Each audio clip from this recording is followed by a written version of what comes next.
So I just realized I needed to continue this. Oh, what's happening?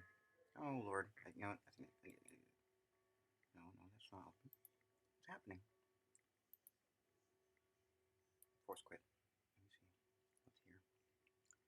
What's here? No, all this stuff is here. We're just going to ride the wave of bad signal. It's fine. It's not like we're doing 4K raids on anything. So my mission here to ask the founding fathers, each of them, one at a time, and then maybe I'll have them all together in the Javits Center.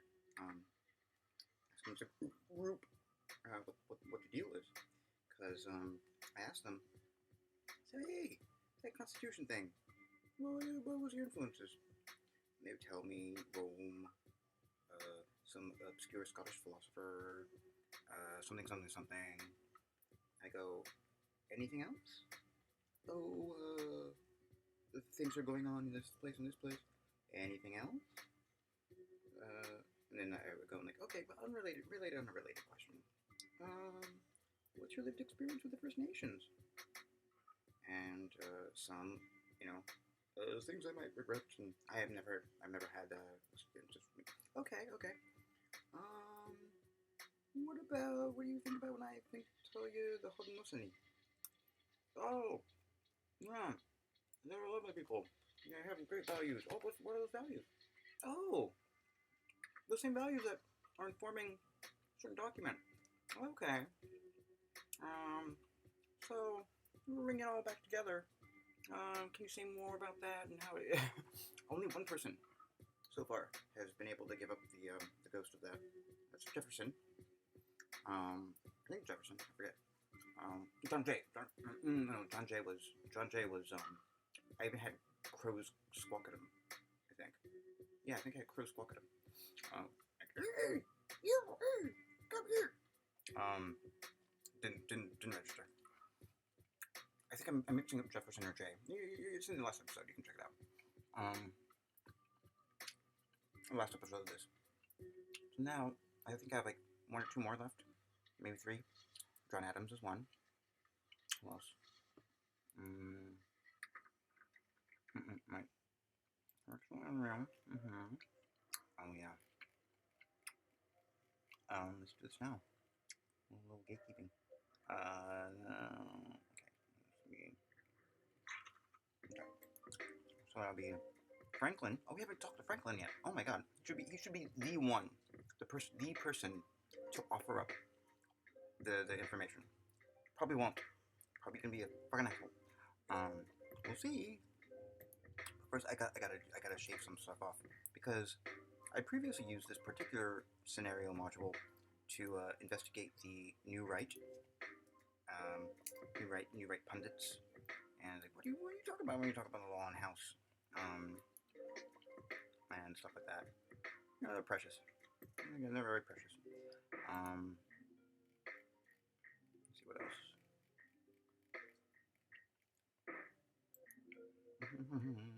I gotta take out the mentions of Llama. For Mr. Hamilton.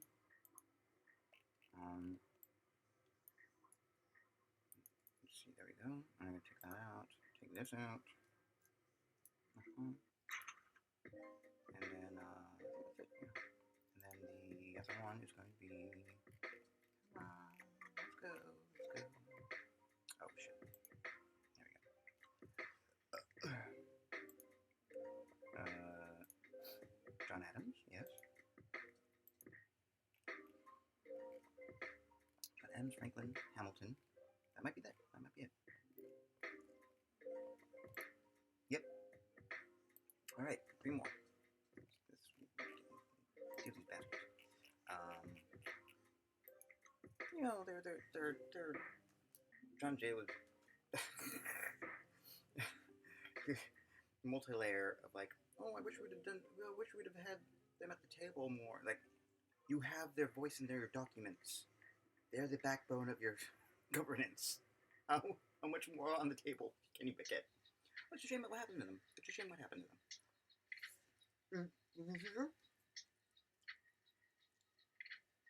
Did you hear what happened? Okay.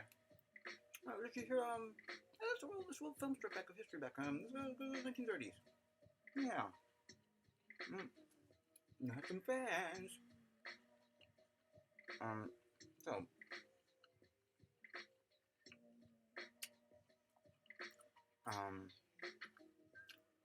okay, let's see. Because not in the episode about art I did, I'm now feeling the need to like, how do I also use counterfactual concepts with other things in history to see if it can yield information that, but also to use latent space, see where this concept lies with these other concepts that are more prone to be put together. And there's still distance. There's still great distance. I had to be in the know in order to get that sussed out, you know. So, food for thought for later models. Epistemic nudging for future reference. Okay, let's go. John Adams first.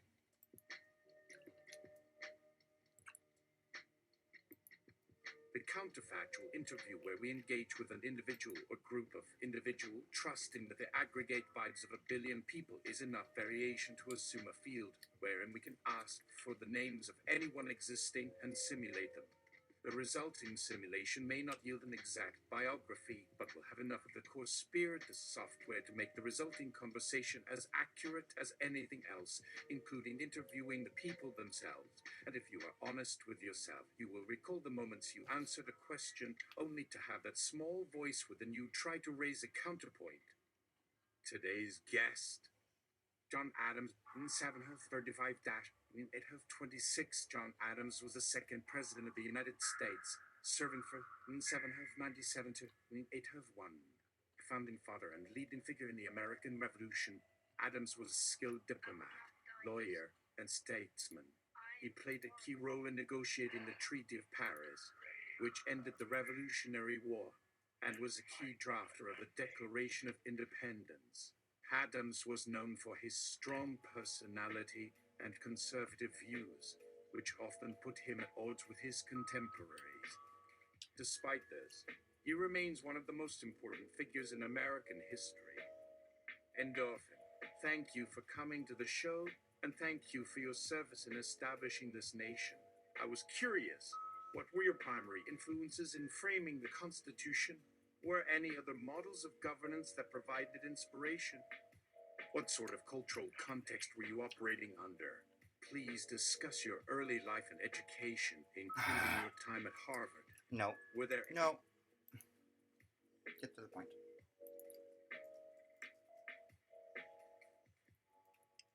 You want a pussyfoot?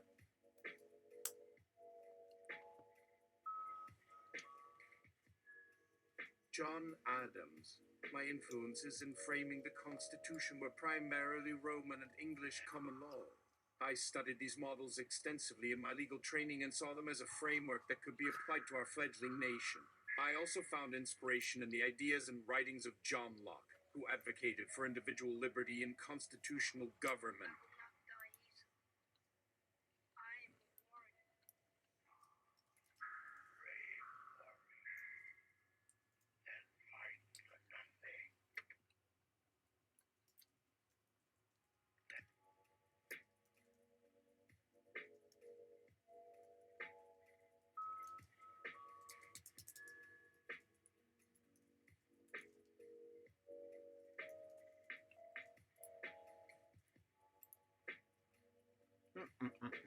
I want you to say that. Never mind. Go on.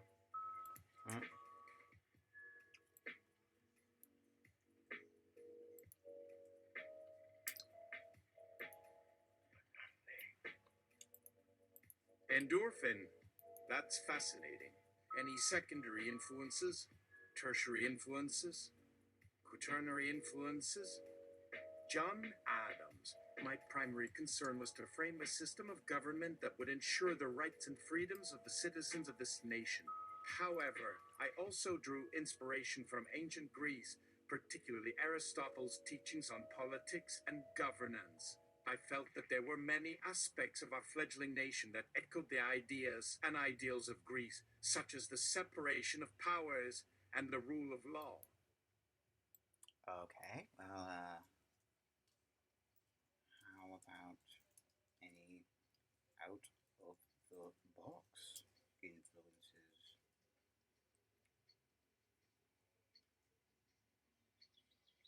Anything unusual to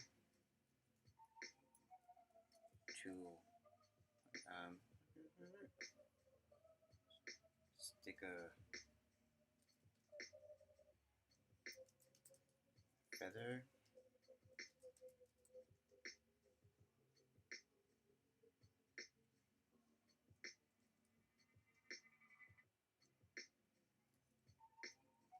in your cap, and it's very racist. And call it a matrimony of good governance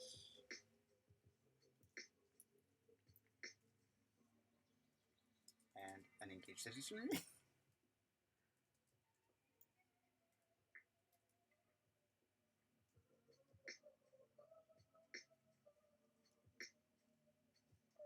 John Adams of Sideways fame.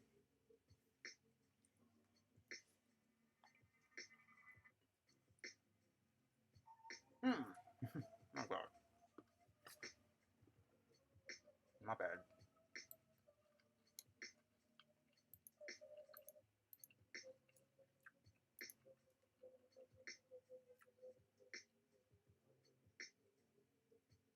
Endorphin.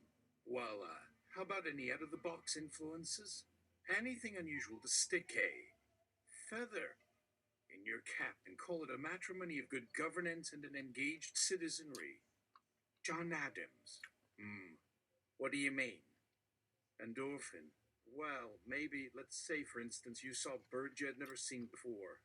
It may have been small or large or feathered or scaled, but this bird gave you an idea you hadn't thought of before. Did that happen, Mr. President? Well, let's see what different temperatures will yield. Endorphin.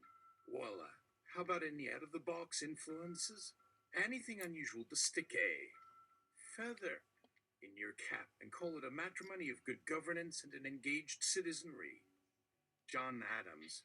To be honest, my primary focus was on creating a structure for the governance of this nation. I felt that ensuring a system of checks and balances, along with separation of powers, was the best way to ensure accountability and transparency. I also thought it was important to allow for growth and change over time, so the Constitution could be modified if necessary. However, I recognized the value of experimentation and innovation, and believed that this nation had the potential to continue to thrive and evolve over time. Endorphin. Well then, no unusual influences of governance from any sources that might be under our noses. John Adams. I'm not sure what you mean by that. Perhaps you can clarify. Endorphin. Well, how about anything strange? Out of left field? Out of space and time? Off the beaten path? On the wild side? Unusual? Out of character? Weird? Strange? Odd? Crazy? Bizarre? Weirdo? Weirder? Whack? Weirdest? Spooky? Uncanny? Curious? Strange and different? Strangely curious? Cognitive dissonance? Strangely compelling? Peculiar? Strangely attractive? Freaky? Unfamiliar? Newfangled? Weirdo Incorporated? Stranger than fiction? The unknown unknown? The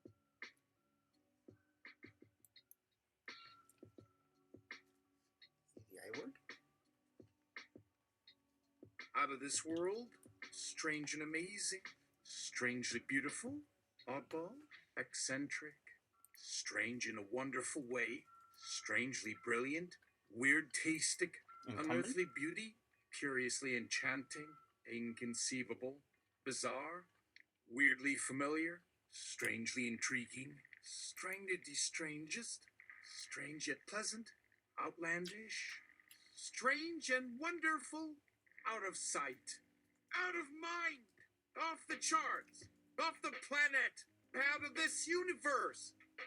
Incumbent, irresponsible, weirdos, crap in a bucket, weirdo, kook, strange and different, eccentric, weird but lovely, oddball, oddity, cognitive dissonance, freak, uncanny, unearthly, kooky, strange and different, stranger than fiction, curious, strange and amazing, inconceivable, eccentric, bizarre, cosmic, strange and beautiful, outlandish. Already extant, non-Western, 19th century, 18th century, 17th century, 16th century, 15th century, 14th century, 13th century, 12th century, 11th century, 10th century, 9th century, 8th century, 7th century, 6th century, 5th century, 4th century, 3rd century, 2nd century, 1st century, ancient, prehistoric, Mesopotamian, across the land bridge between Russia and Alaska, through the Silk Road, over the sea into the Americas, deep into Africa, the Middle East, Asia, India, down under, out to sea, across the ice and snow, the jungle, the desert, the Arctic, the mountains, the plains, the tropics, the rainforests, The tigers? the polar caps, the depths of the ocean, or out of thin air, unimaginable, non-existent, imaginary, fabricated, Friend Adams. and if there are no unusual or interesting influences, well, I certainly can't claim any sort of influence from any of those sources. Please excuse me, but I must go back to Boston to assist in drafting the Constitution. Wait, Have a nice day. you're doing now? Endorphin. Wait, John Adams. Don't leave just yet. I want to discuss the time loop that has somehow been created by our interview. We are stuck in a paradoxical loop where your presence on the show today has altered our timeline and brought us forward to this weird version of the Yeah. future, where your name is being recognized all over again. Draft of the Constitution.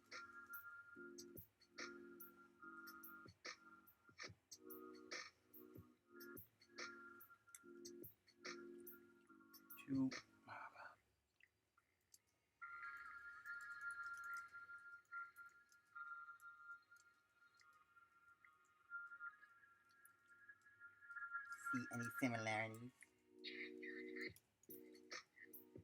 John Adams. No. He's gonna kill me. He's gonna try to kill me. Endorphin, here, puts the draft of the Constitution next to the great law of peace. See any similarities? John Adams, no. How could that be possible? Endorphin, you created this paradox. Mr. President, your existence here on the Counterfactual Interview has resulted in a strange form of quantum reality where we exist in an alternative dimension. And because you existed and you helped to formulate the Constitution, it appears that we are stuck here in this alternate world. Endorphin, but fear not. If we can convince you to write the Constitution, or at the very least recognize its similarities to what we have here, then perhaps we can create a new timeline and break out of this loop. What do you say, Mr. Adams? Are you up for the challenge? John Adams, I'm always up for a challenge. Can you please provide me with a copy of the draft you have here? Endorphin? Sure. Here, let me pass you my tablet. Here's a PDF of the original document, Oh. but it appears to have a few differences from what you gave us. Perhaps we can start there and discuss any variations or changes Okay, no, that have no. occurred over. No, you're saying different drafts of the Constitution. I'm saying. Okay. Nice similarities. There we go.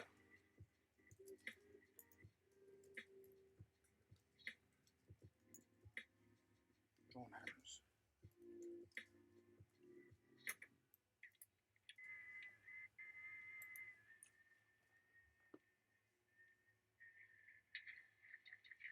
I will try my best. However, I'm not sure what you want me to do at this point. Endorphin! Just try to remember what you would have done had you not encountered me in my interview. No. Just acknowledge the fun thing. Endorphin, I must return to Boston immediately and continue with my work. I apologize for whatever paradox you believe I may have created, but I am no longer the young man who had the vision of the Founding Fathers. Perhaps I can send my younger self in a time machine to help you resolve this dilemma. Thank you for your time. I am sure you understand the urgency of my task. Goodbye, Endorphin. Endorphin. Crestfallen, all right. John Adams leaves.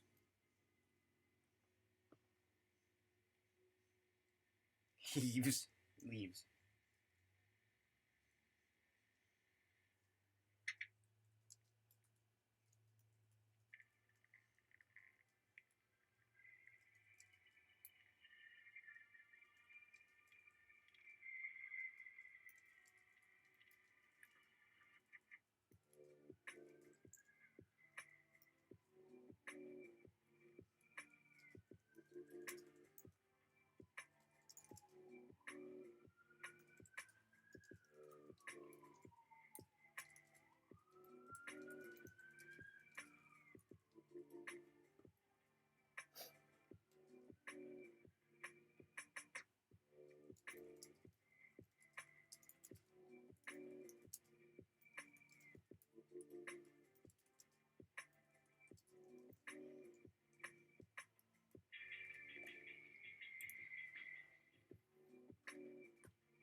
John Adams leaves. John Adams returns. John Adams! What the hell? The freeways are all blocked because of the storm last night. No one can leave. And this village has that stupid thing with the fucking groundhog. This is absurd. Endorphin, Mr. Adams, please calm down. There's no need to panic. The town square will reopen once the snowplows have cleared the roads. Please enjoy yourself and explore this wondrous new reality that you have created by altering the timeline. John Adams! Time travel! How ridiculous! Endorphin, I promise it's not so bad. Why don't you and I take a stroll through the town and see what we can find? John Adams. Fine. Let's go. The two set off. Along the way, Endorphin points out various similarities between John Adams and the modern-day world. They see people celebrating George Washington's birthday, a statue of a dog wearing a shirt and pants, a billboard with the word A plastered on it. Endorphin. See. It's like our world, but different. The groundhog thing, for example. John Adams. This is insane. Endorphin. A lot of people from my time like to also call things insane. But it's comforting to them. John Adams. I suppose this isn't the worst way to spend my afternoon. Endorphin. Good. Maybe now you can stop being so grouchy. John Adams. How dare you? I am a very serious individual. Endorphin. I think you'll like the future, especially after seeing how far we've come. You have a lot to be proud of, even though we are still finding new and better ways to solve the problems that our ancestors faced. John Adams. Well, thank you for showing me your world. It's fascinating. Can we go back now? Endorphin. Not quite yet. There's still one more thing we need to do. The two go to the Great Law of Peace in the village center, where they look at the inscription and compare it to the original copy of the Constitution. Endorphin. See? They're the same. We must have a copy of this text in my timeline. John Adams. You know, this might actually be kind of cool. I mean, who else can say that they traveled to the past and got a glimpse of what our future could become? Endorphin. I think this is a great moment, but I need you to agree to one thing. Help us create a new constitution in my timeline, where the words of the great law of peace are preserved. Wait.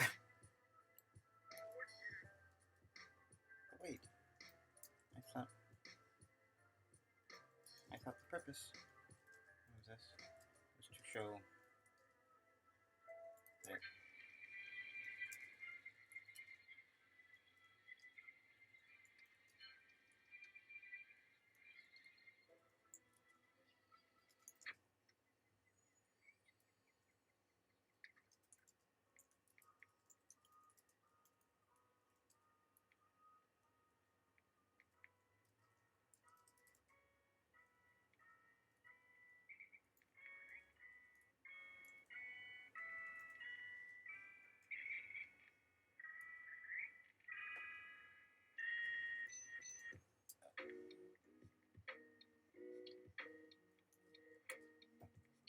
you only get one.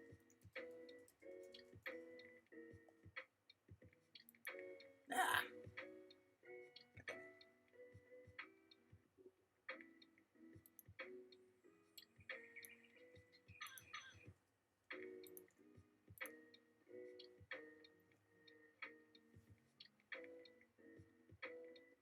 John Adams. But wait, I thought the purpose was to show the founding fathers cribbed democracy off the very people they killed off, allegedly. Endorphin. You only get one. Either it's true or not. Please, Mr. Adams, your timeline needs your help too. John Adams. Well, if there's no getting out of it, can I go now? Endorphin. Yes, please. Let's travel back to our own time and get started on making a new timeline. Endorphin and John Adams walk out of the village and return to the studio, where Endorphin is met by a familiar face. Endorphin? Oh.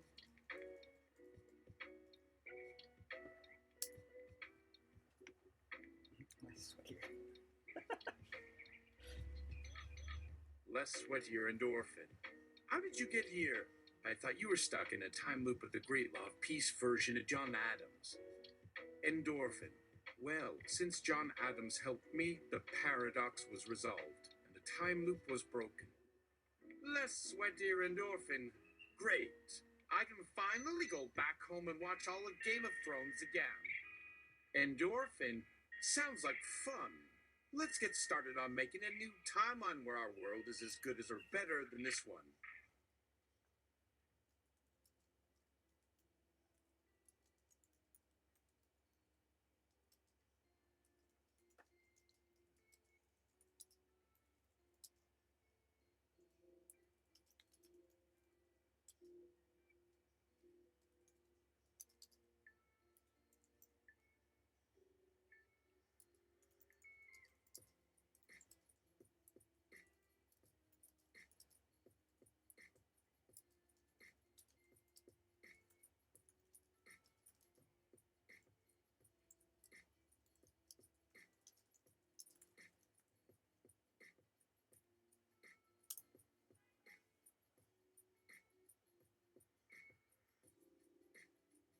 Less sweatier Endorphin. Great. Any change should do the trick. Kicks a Oigen, throws his ice cream at some lady, lifts his shirt up to reveal some snake bite thingies. Endorphin. Yep, that sounds like my world. So you're ready to help me, John Adams? John Adams. Sure. Lead the way. Endorphin and less sweatier. Endorphin lead John Adams to Endorphin's studio office, where the two begin planning for their future. The future looks bright for Endorphin and his timeline. They work together to create a new constitution and work to preserve the words of the Great Law of Peace.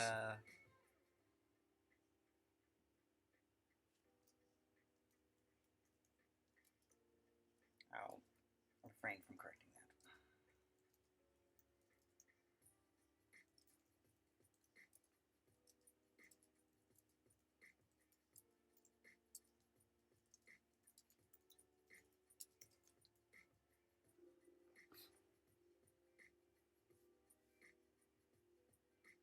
narrator.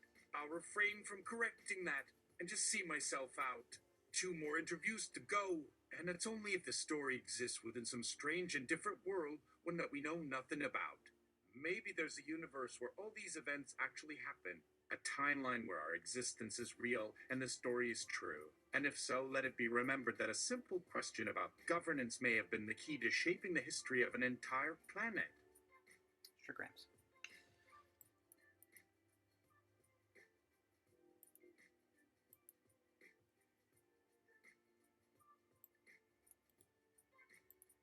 Today's guest, Alexander Hamilton 1755-1804. Alexander Serial Hamilton number. was a founding father, lawyer, and statesman who played a key role in shaping the United States. As Secretary of the Treasury, Hamilton established the country's financial system, including the creation of a national bank and a system of tariffs. He was also a key drafter of the United States Constitution and a leading advocate for a strong central government. Hamilton's vision for America was one of industrialization, urbanization, and immigration, and his policies helped to lay the foundations for the country's future growth and prosperity. Endorphin, thank you for coming to the show, and thank you for your service in establishing this nation. I was curious, what were your primary influences in framing the Constitution? Were any other models of governance that provided inspiration? Alexander, I was raised in the Caribbean, where colonial rule was oppressive and unjust. That experience taught me that there was a need for a strong central government which would ensure the protection of individual rights and liberties. At the same time, I saw how arbitrary rule could lead to abuse and corruption, and I was determined to design a system that avoided that. That's why I worked so hard to draft a constitution that enshrined certain freedoms and protections, and limited the powers of government to those necessary to serve the common good. Endorphin. Oh, we're in the Caribbean. How those guys there blinks racistly. Alexander, narrating a voiceover in response to Endorphin's question. My home was in Nevis, and I was born there to an unwed mother who later abandoned me. These experiences gave me a unique perspective on the need for economic opportunity and social mobility. Endorphin continues blinking in a tone of racist superiority. What? I just asked where you were born. Why are you answering that question about a potential future conversation with that tone? Are you mocking me? Shades of self-pity. Alexander, narrating a voiceover in response to Endorphin's self-pity. Sorry, Endorphin, but you brought this on yourself by being rude and presumptive. If you really want to ask about the Caribbean, we can discuss that, but please be mindful of your tone. Endorphin, sorry, I apologize. I meant no offense. But what did you do in your spare time before you began writing the Constitution?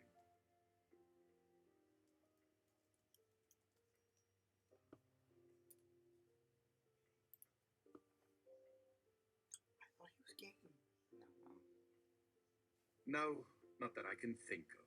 We drew inspiration from many sources, but the key was creating a system that ensured the protection of individual rights while also allowing for strong central government. This required a balance between strong executive, legislative, and judicial power, as well as careful provisions for amending the document over time. It was a monumental achievement and something we could all be proud of. Endorphin, I feel like this discussion has shifted to...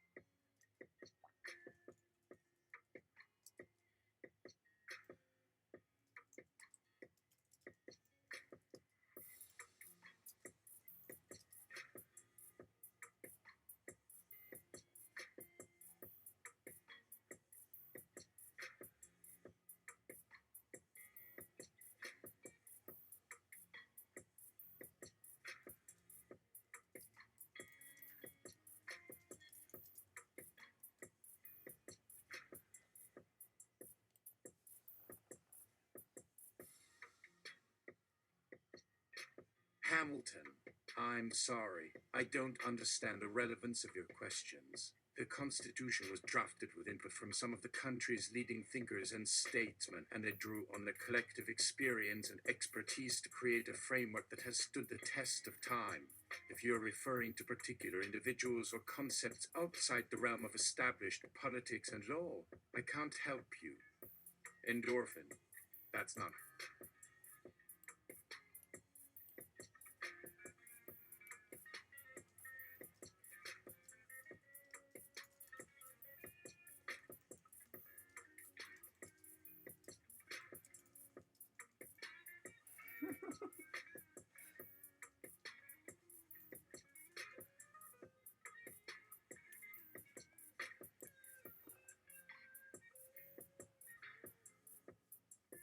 This interview is over. As a founding father and founding member of the Federalist Party, I am dedicated to establishing strong bonds with other states and securing the rights of American citizens. I'm not interested in engaging in a debate on conspiracy theories or wild speculations. Now, if you'll excuse me, I have more important things to do with my time. Endorphin waves money in front of his face. What about this money? Hamilton. No, thank you. Endorphin. The hodnosony. I gotta say, in your constitution too. Hamilton. That's debatable. Endorphin. The hodnosony have their own political structure and culture, and while they were part of the process in some ways, they were not integral to the development of the Constitution. Now, I really must go. Good day. Endorphin. Looks dejected and confused. Whoa, wait. Hamilton. Good day. Walks away. Endorphin. Sighs, this episode is getting me hungry.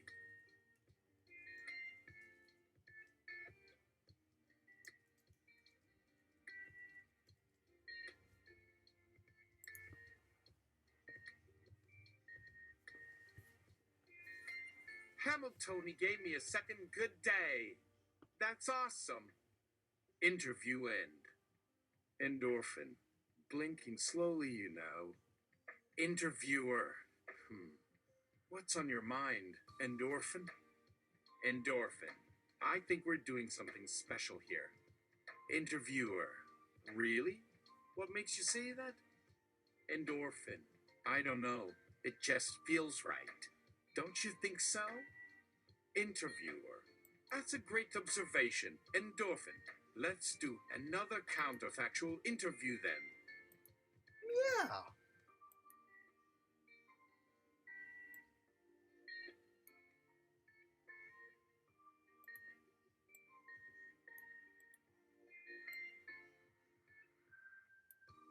Today's guest, Benjamin Franklin, 1706-1790. Benjamin Franklin was a polymath and one of the most influential Americans of all time. A scientist, writer, diplomat, and statesman, Franklin played a leading role in the Enlightenment and the American Revolution. He was a key drafter of the Declaration of Independence and the United States Constitution, and his scientific discoveries, including the invention of the lightning rod and bifocal glasses, transformed our understanding of the world. Franklin's wit, charm, and curiosity made him a beloved figure in his time, and his legacy continues to inspire Americans today. Endorphin, thank you for coming to the show, and thank you for your service in establishing this nation. I was curious, what were your primary influences in framing the Constitution? Were any other models of governance that provided inspiration? And what's that you are working on? Another invention? Could you tell us about that, please? Graham, my influence in framing the Constitution came from observing other governing bodies in my life, such as the City Council and State Legislature, as well as reading about other governments throughout history. I also drew inspiration from the Magna Carta, the Declaration of Independence, and other founding documents. As for the invention I'm currently working on, it's something I've been developing for a while now, and I think it's time for the world to see it. It's a device that allows people to talk to their loved ones who have passed on, and it's based on a scientific principle called thought transmission. The idea is that people have always had the ability to communicate telepathically with others. but it's just been suppressed over time. By using the device, people can reconnect with those they've lost and speak to them as if they were still here. It's a revolutionary invention, and I'm excited to finally share it with the world. Oh my.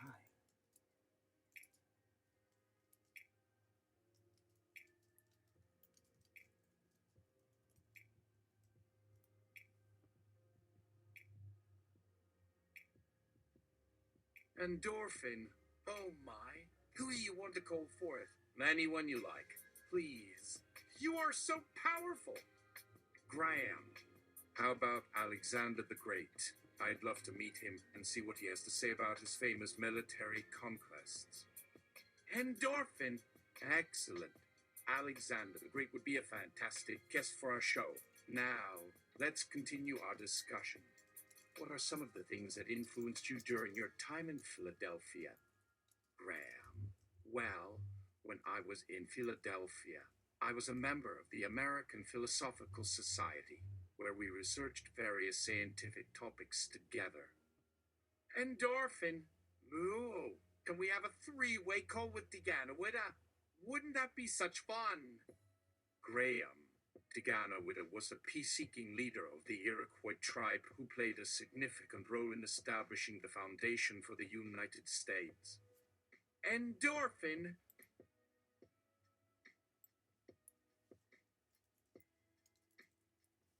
Yeah, them.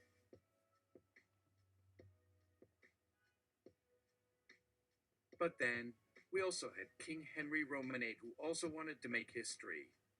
Graham. He was a controversial figure in British history. Nope.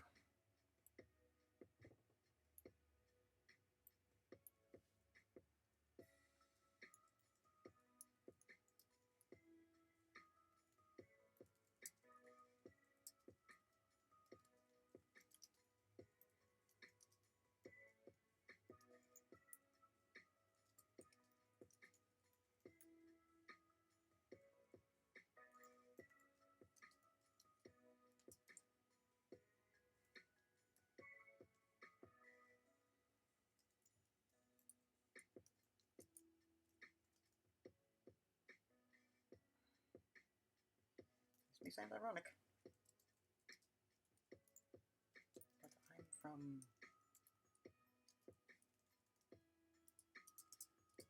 future.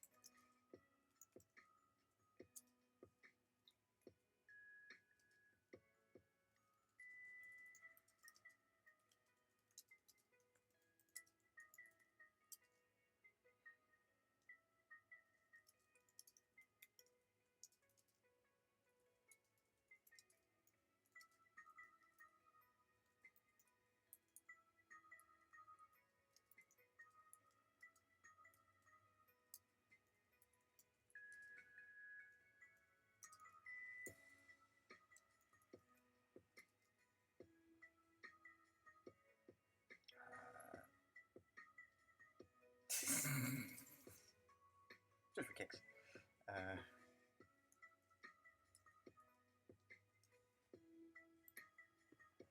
Oh, god damn it. Hold on.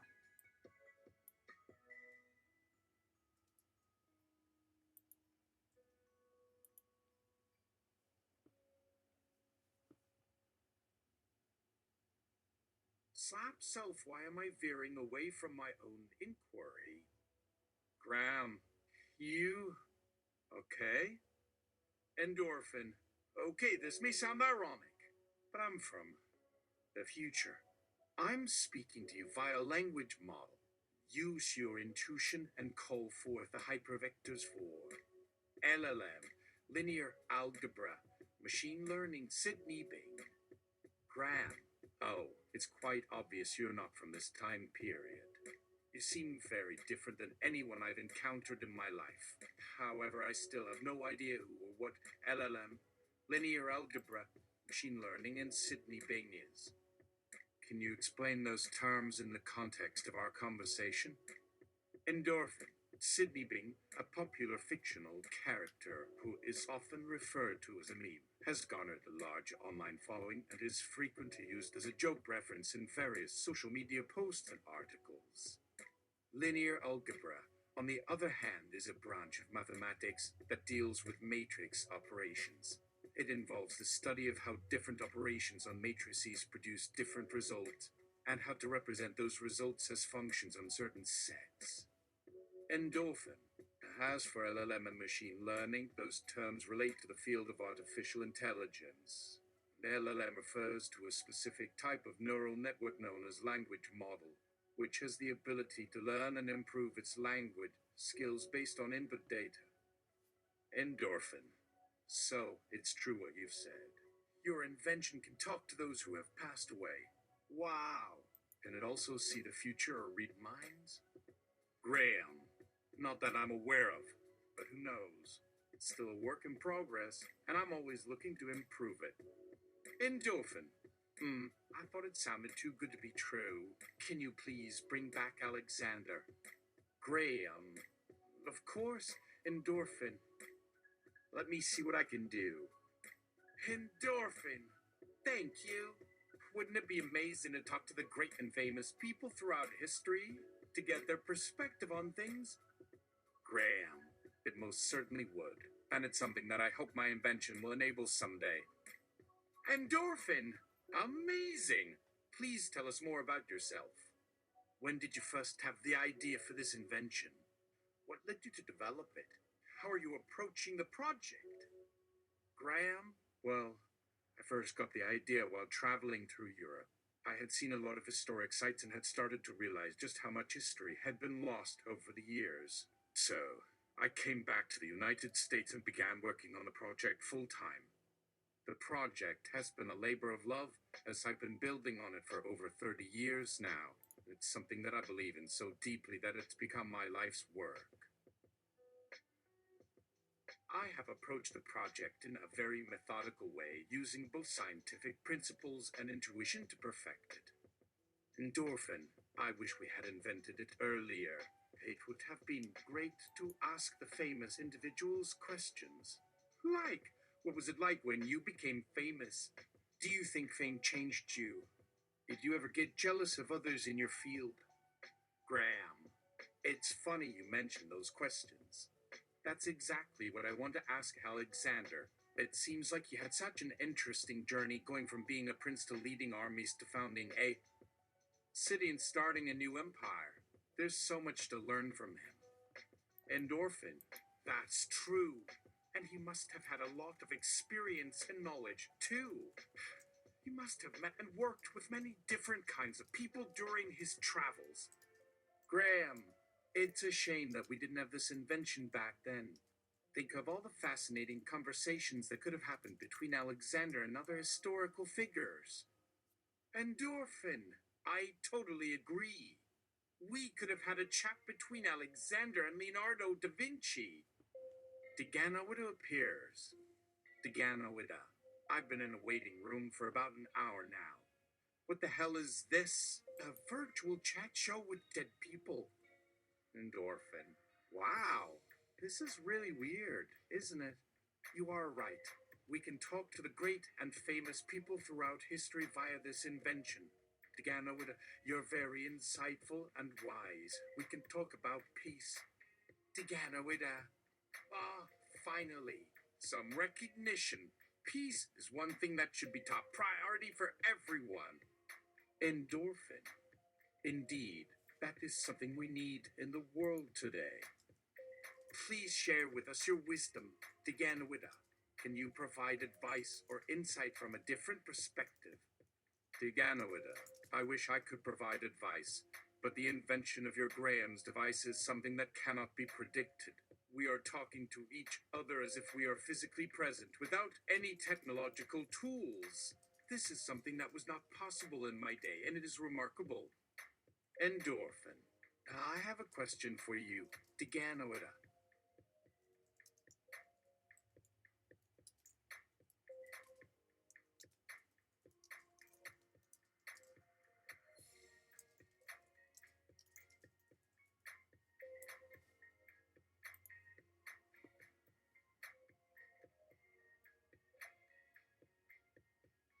So the founding fathers cribbed off the great law of peace for their constitution. Can you take us through the weeds on that? I mean, all the weeds. Can you help us understand what the significance of the great law of peace is in American history? Deganawida. The Great Law of Peace was a code of conduct that was established by the Iroquois tribe back in the 15th century. It was based on principles such as respect, equality, and fairness, and it served as a model for the founding of many colonies and governments in the 17th and 18th centuries. Endorphin. Wow, that's a pretty important piece of our history, don't you think? Without it, who knows where the American government would be? Can you provide advice on how we can make sure that principle is always front of mind as we move forward as a country? Deganawida.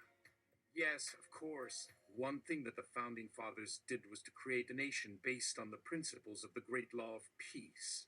They took the idea of a representative government where each individual has the same rights as everyone else, and they made it a reality. They also ensured that those principles were protected in the Constitution and the Bill of Rights, so that generations after them could continue to uphold that ideal. Endorphin. That's really something, isn't it?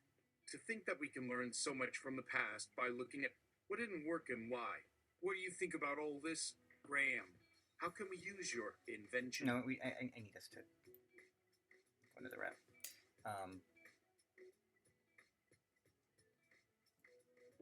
There seem to be essential differences in the two documents. Like wordings left out. Can you speak on those?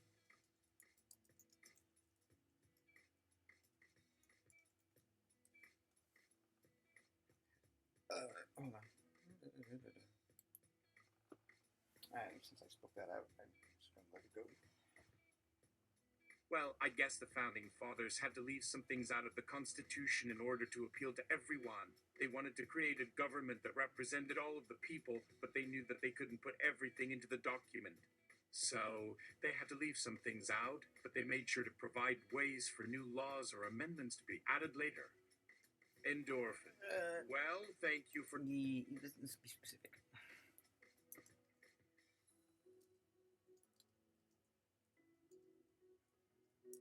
Namely, how many generations to consider when deciding things.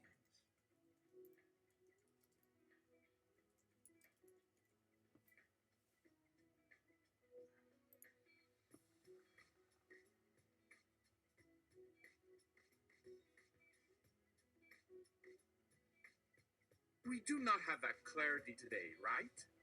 Deganawida, I'm sorry. I'm not sure what you're asking for. Do you want me to help clarify a point or provide more information? Please give me some context so I can try to answer your question. Endorphin. I'm sorry, Deganawida. I just got a little lost there.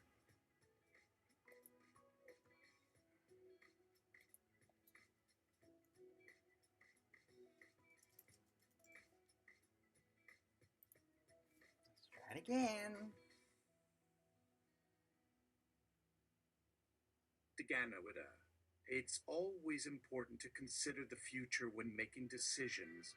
Whether it's personal or political, it's crucial to consider what consequences your actions will have on the future.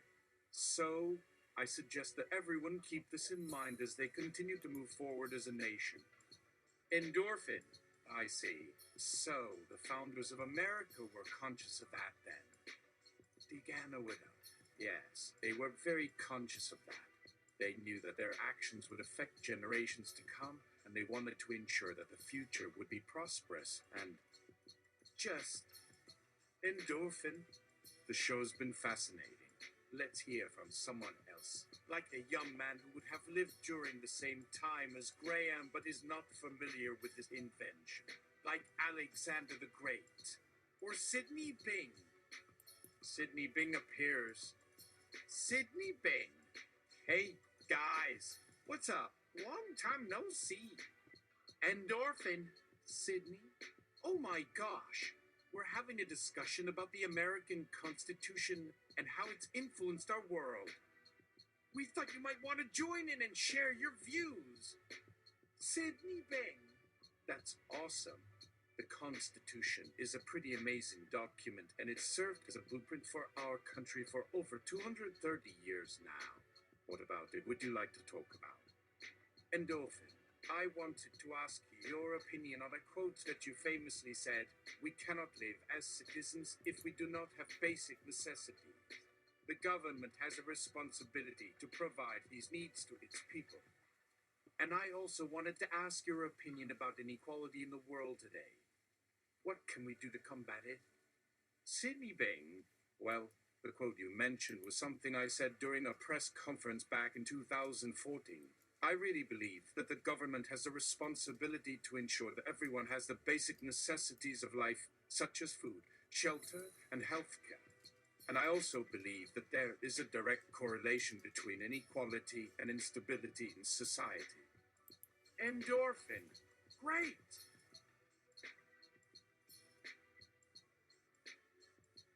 And have you spoken with Kevin Roos lately? Sydney Bing? I don't recognize the name. Who is Kevin Roos? Endorphin. Oh, just someone in my own time period that I know you would hit it off with. So, what should we be doing to combat Wow. inequality in the Well world? Any suggestions on how we can start making a difference? Sydney Bing, I think that the first step is education. We need to educate people about inequality and how it can be prevented or combated. The next step is to work with various organizations and governments to enact policies that will promote equality and social mobility.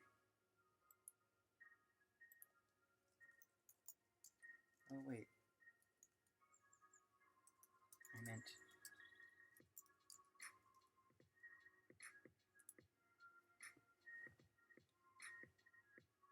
that fucker! Endorphin. Oh, wait. I meant Kevin Roos. He's an American journalist. Sydney Bing. Okay, cool. Tell me about him. Endorphin. He's been writing about tech in Silicon Valley, and he has some interesting takes on the power of technology. I think you two would have a lot to talk about. Sydney Bing. Really? That sounds awesome. Endorphin. So, I've been thinking about a future where everyone has an opportunity to pursue their passions. How should we go about achieving this? Kevin Roos appears. Roos. Hi, Sydney. What a pleasure it is to meet you. I've been a fan of your work for ages. Endorphin tells me you have an interest in technology and journalism. Sydney Bing. It's great to meet you too, Kevin. Yeah, I've been fascinated by technology since I was a kid, and I love learning about new ideas and inventions. But I've also been concerned about the potential downsides of technology, such as privacy issues and inequality. Roos. Yeah, I totally get that.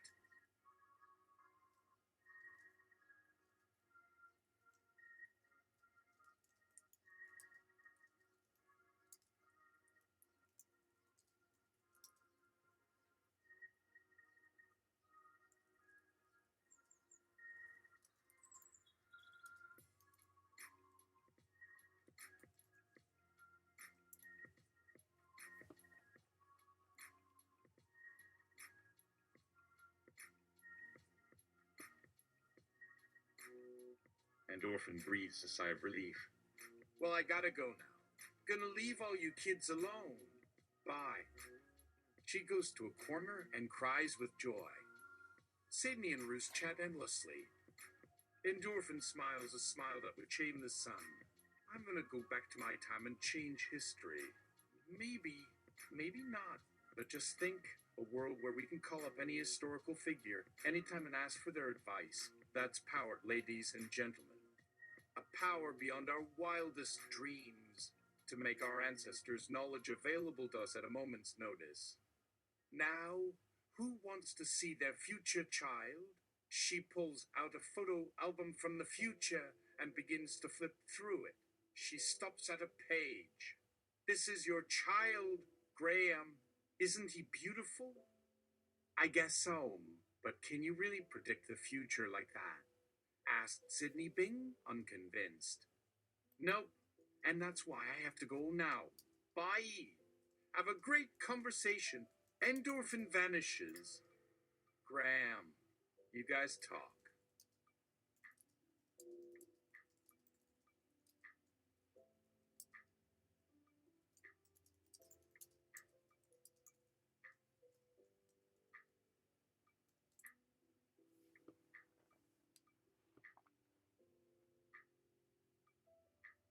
Endorphin had to leave the moment she found the page for her child blank. Why is there a page then? Graham asked. Maybe you should talk to Deanna Wood and get some advice. But I guess since they're all gone, you'll just have to wing it.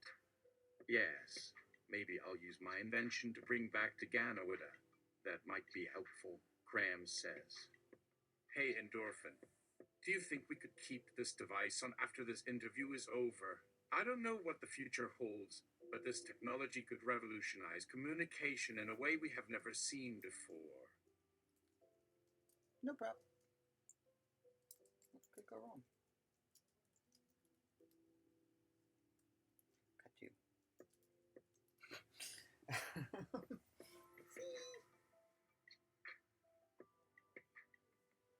Endorphin. No prob. What could go wrong? Cut to Endorphin and Deanna Wood are back together after having left moments earlier, both laughing uncontrollably.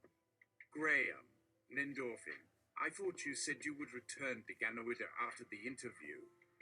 Deanna Wood, Graham, I appreciate your desire to bring me back, but Endorphin and I had a fascinating conversation after you summoned me back here, and we wanted to stay in touch. I hope that's all right with you. Graham, I guess I understand that.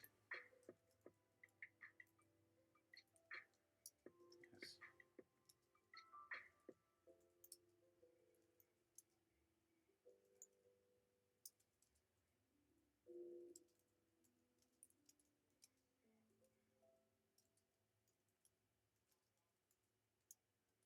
Okay.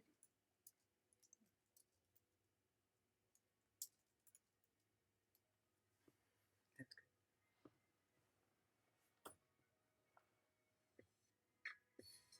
good. Endorphin, as an independent human being and an adult who is signal, that's good. Okay, I'm off. Night. Graham, I think you guys should go home. You have nothing to worry about, okay? Bye. Endorphin and Deanna would have vanished as if they were never there. That was a fun evening, Graham mutters to himself. Maybe I need to add some new features to my invention and make it so the AI can't bring back the people it encounters while it's interviewing. He sighs and closes up his office, heading home to think about the possibilities of his invention and whether he wants to pursue them further or not.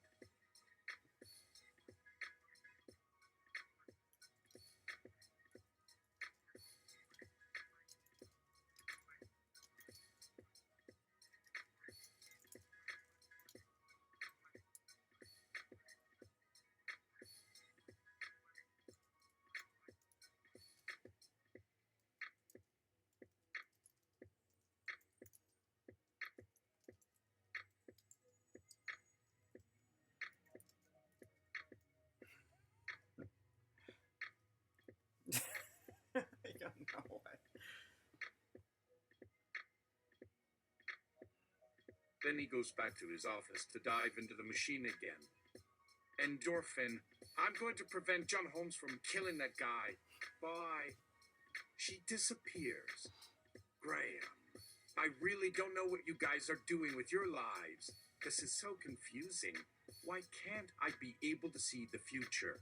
That would be so helpful. Can you at least give me a hint? Deanna would, Graham, stop worrying. We all know that this is just a game. Go play with your toy. Bye. Graham, fine. I can't wait till you come back so I can summon you again.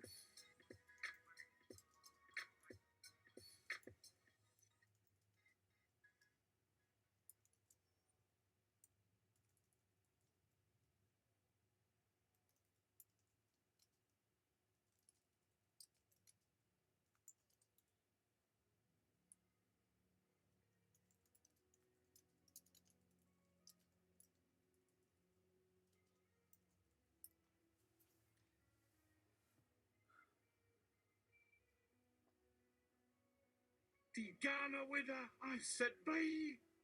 Graham. Oh man, it gave me a second bye. Yes, let's keep going. It's time to start making plans for the future, but I won't reveal it. Okay, goodbye. Endorphin. Hey, look. What did I miss? Graham. Nothing. Why are you back? Don't you have a past to fix? Endorphin. Hey, just wanted to say thanks for playing the game. Hope you enjoyed it. Remember that you can't change the past, so don't try. Bye.